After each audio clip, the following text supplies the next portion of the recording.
গুজরাটে কর্মক্ষেত্রে জখম পরিযায়ী শ্রমিকের রায়গঞ্জ মেডিকেলে চিকিৎসাধীন অবস্থায় মৃত্যু, চাঞ্চল্য ইসরায়েলে। সরকারি কোনো সহায়তার আশায় পরিবার। শনিবার দুপুর আনুমানিক 12:15 নাগাদ মৃতের পরিজনেরা জানান মৃত যুবকের নাম পরিমল মার্ডি, বয়স আনুমানিক 26 বছর, বাড়ি রায়গঞ্জ থানার বিন্দোল এলাকার ইসরায়েলে। পরিবারের দাবি, গুজরাটে পরিযায়ী শ্রমিকের কাজ করত সে। সেখানে কর্মক্ষেত্রে সিঁড়ি থেকে পড়ে জখম হয় ওই পরিযায়ী শ্রমিক। প্রথমে গুজরাটেই তার চিকিৎসা চলছিল। গত বুধবার তাকে গুজরাট থেকে এনে রায়গঞ্জ মেডিকেলে ভর্তি করা হয়। সেখানেই চিকিৎসাধীন অবস্থায় শুক্রবার রাতে মৃত্যু হয় তার। পরিজনেরা জানিয়েছেন তাদের সঙ্গে যোগাযোগ করেনি কেউ। সরকারি সাহায্যের আশায় আছে পরিবার। এদিন এ বিষয়ে মৃতের দাদা সুরজ মার্ডি বলেন, কামাখ্যা তারাপীঠ সিদ্ধতান্ত্রিক গুরু প্রশান্ত শাস্ত্রী। কামাখ্যা তারাপীঠ যজ্ঞ সহ যে কোনো সমস্যার সমাধানে একমাত্র ভরসা।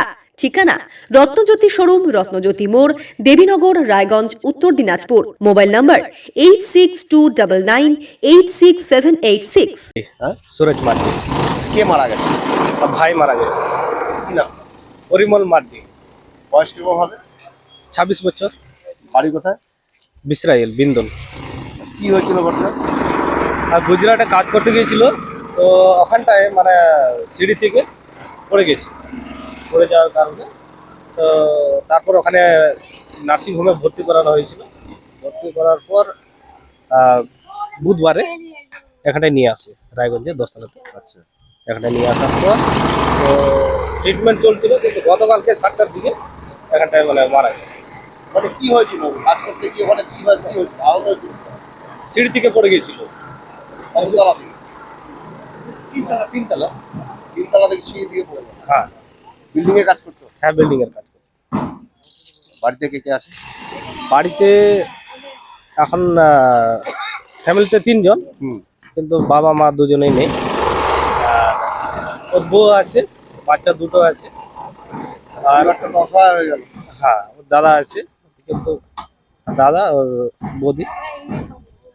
সরকারিভাবে কোনো সাহায্য টাহায্য কিছু পেল? সরকারের তরফ থেকে কেউ যোগাযোগ করেছে? না না না, কোনো কিছু পাওয়া যায়নি। কেউ যোগাযোগ করেনি? না। আপনারা অঞ্চলকে গ্রাম পঞ্চায়েতে জানিয়েছিলেন? হ্যাঁ, পঞ্চায়েতে তো জানিয়েছি, হ্যাঁ। তো এখন পর্যন্ত কোনো কিছু। ওখানে তো মন্ত্রীর বিধানসভা, ওটা মন্ত্রীর সঙ্গে যোগাযোগ হয়েছিল? না, মন্ত্রীর সাথে কোনো যোগাযোগ হয়নি। আমরা মন্ত্রী পঞ্চায়েতে খোঁজ জানি। খবর নিয়েছিল কোনো? পঞ্চায়েতে জানানো হয়েছে, কিন্তু মন্ত্রী কোনো খোঁজ খবর নিয়েছিল? না না পরিযায়ী শ্রমিক মারা গেল, তো সরকার থেকে অন্য কোনো সাহায্য টাহায্য করে কিছু পেয়েছে পরিবার? না, কোনো কিছু সাহায্য তো পাওয়া যায়নি। পেলে একটু উপকার হয়। হ্যাঁ, পেলে পেলে একটু ভালো হয়। পরিবারটা তো অসহায় হয়। হ্যাঁ, অসহায় হয়ে গেছে। আজকে কি মর্গে পোস্ট করাবো? আজকে ময়না পোস্ট করাবো? হ্যাঁ। রায়গঞ্জ থেকে বিথিকা পালের রিপোর্ট, কুলিক নিউজ।